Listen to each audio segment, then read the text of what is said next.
Na sexta-feira, o Banco do Brasil despencou 6% em meia hora.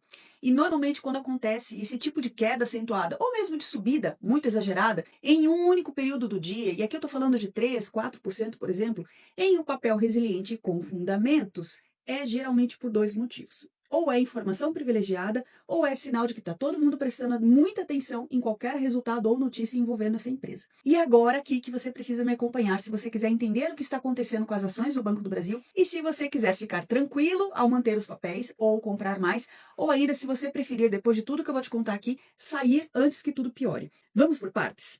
Na sexta-feira, o Banco do Brasil vinha tranquilo durante o dia, ele caiu das 13h30 da tarde até as 4. Em 30 minutos, só 30 minutos, ele teve essa queda de mais de 6%. Na minha opinião, dois pontos contribuíram para essa queda. O primeiro é sobre as sanções que foram jogadas ao ministro Alexandre de Moraes, e a gente vai falar disso com mais profundidade. E o segundo ponto que contribuiu para a queda foi o resultado do Banco do Brasil, que lucrou apenas 500 milhões em maio. Gente, 500 milhões em maio é muito baixo, é muito mais baixo do que o esperado.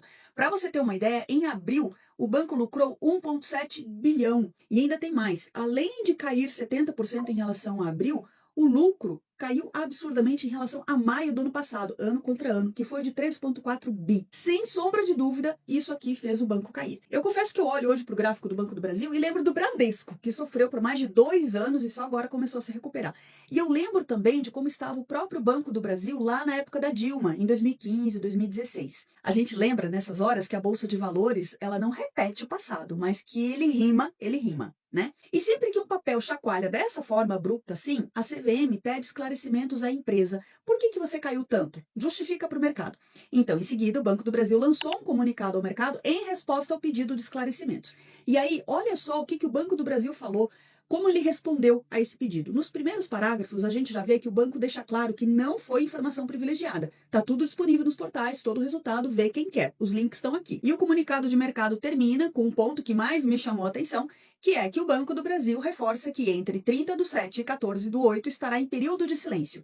E aí ele explica o porquê, né? A iniciativa busca atender melhores práticas de governança corporativa, garantindo equidade no tratamento das informações, haja vista que a divulgação do seu resultado referente ao segundo trimestre no dia 14 de agosto será após o fechamento de mercado. Ou seja, teremos 10 dias de silêncio pela frente. O que me leva ao segundo motivo pelo qual, na minha opinião, o Banco do Brasil afundou nessa última sexta-feira, que é o risco do governo tentar usar o Banco do Brasil como peça de proteção institucional, forçando o banco a ignorar sanções para proteger pessoas específicas.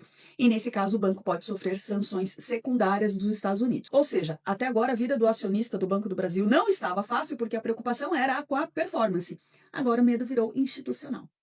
Né? Então, assim, para quem não acompanhou na sexta-feira, a imprensa noticiou que o ministro Alexandre de Moraes foi incluído na lista de sanções da lei Magnitsky dos Estados Unidos e ele simplesmente falou que vai ignorar.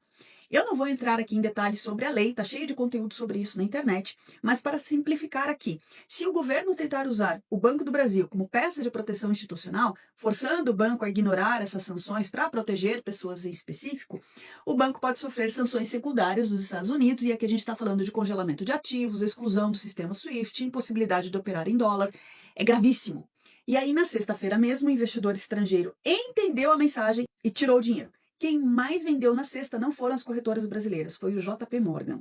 E o que a gente tem pela frente? Período de silêncio e resultados daqui 10 dias. Eu te garanto que aí a semana vai ser de fortes emoções. Eu não estou aqui para espalhar pânico, eu tenho Banco do Brasil, meus clientes têm Banco do Brasil, e eu ainda entendo como sendo oportunidade, mas eu preciso te alertar com calma, porém seriedade, sobre um risco real que está se materializando. Banco do Brasil a R$ 18 é lindo, mas pode ser que chegue a 16, que chegue a 15. E é por isso que antes de achar que Banco do Brasil está barato demais para ignorar, você precisa entender que o desconto está acontecendo porque o risco do papel está aumentando, e bastante. Se você acredita que, apesar da turbulência, o Banco do Brasil ainda tem fundamentos interessantes, porque a gente está falando de uma empresa de mais de 200 anos de história, na primeira empresa da Bolsa Brasileira, de um PVP histórico abaixo de 0,6, de dividendos projetados mesmo em cenário ruim, então você também deveria entender que não é hora de dar o all-in no Banco do Brasil, ou seja, de comprar tudo, de pesar a mão. E que sim é hora de observar e separar uma parte do caixa para montar uma posição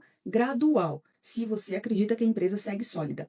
Comprar aos pouquinhos, sem a preocupação de tentar acertar o fundo, é uma estratégia reconhecidamente positiva, que funciona. A gente chama isso de DCA, que é Dollar Cost Average, ou preço médio, tá? É fazer aportes de forma recorrente, especialmente quando a queda é aguda, mas sempre com bom senso.